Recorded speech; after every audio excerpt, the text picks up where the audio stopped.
Welcome to this week's Tracking the Crisis, the Democracy Collaborative's weekly news roundup of Trump administration actions and movement responses. This week's top story is the global trade war, precipitated by Trump's announcement of sweeping tariffs on Wednesday, April 2nd. Trump announced a 10% tariff across the board on all imports coming into the United States, plus additional reciprocal tariffs on many countries that trade with the U.S. and then some. The tariffs Trump imposed on Wednesday are the highest tariff levels the nation has seen for over a century. The tariffs affect trade around the world, and particularly penalize Asian and European countries, with some of the highest tariffs affecting Vietnam, Bangladesh, Sri Lanka, and Madagascar. The tariffs will affect Americans' daily lives in the form of higher prices, many of which include common grocery items and also common necessities. Experts say this is effectively a tax on the poorest households, and the average household is projected to pay about $3,800 more per year for everyday goods. The tariffs brought an immediate reaction and implosion in global markets. The Dow Jones plunged around 1,600 points the day after the tariffs were announced, and as of this recording is down more than 2,000 points since Wednesday.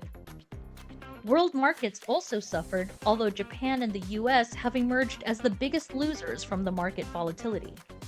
Another big story that has been developing over the last weeks are the international students, most of them pro-Palestine activists, who have been targeted for detention and deportation by ICE. Many of them are being held in violation of court orders in a notorious Louisiana detention facility known for human rights abuses. Secretary of State Marco Rubio announced this week that over 300 student visas have been revoked for various reasons, but mostly involvement in activism. As detained student Mahmoud Khalil, who was arrested for pro-Palestine activism, has pointed out, these arrests are part of a broader strategy from the Trump administration to suppress dissent, especially on college campuses. Around 60 colleges have been targeted for investigation by the Department of Justice and threatened with the freezing of federal funding for campus activism around Palestine and DEI issues.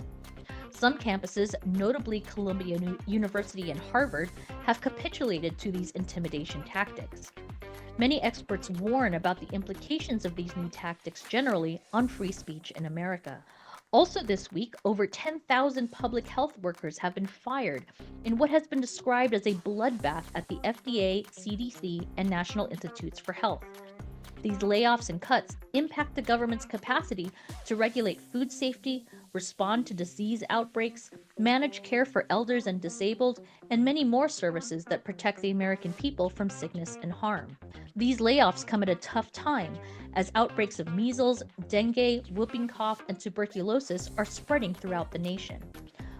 Over $3 billion in public health contracting has also been canceled, which will affect communities' ability to respond at the point of care during these outbreaks.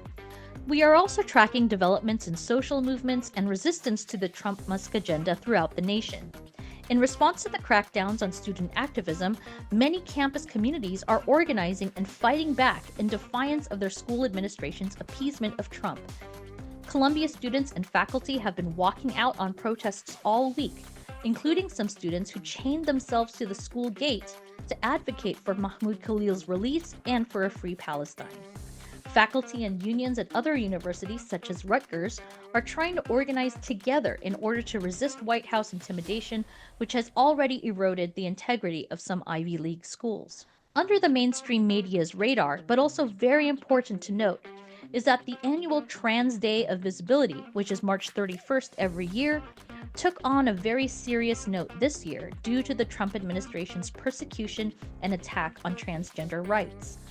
Demonstrations across the country last weekend brought transgender communities and allies together as they fight to be seen, heard, and celebrated in the face of Trump administration's attempts to erase transgender history and deny vital healthcare and civil rights for transgender people.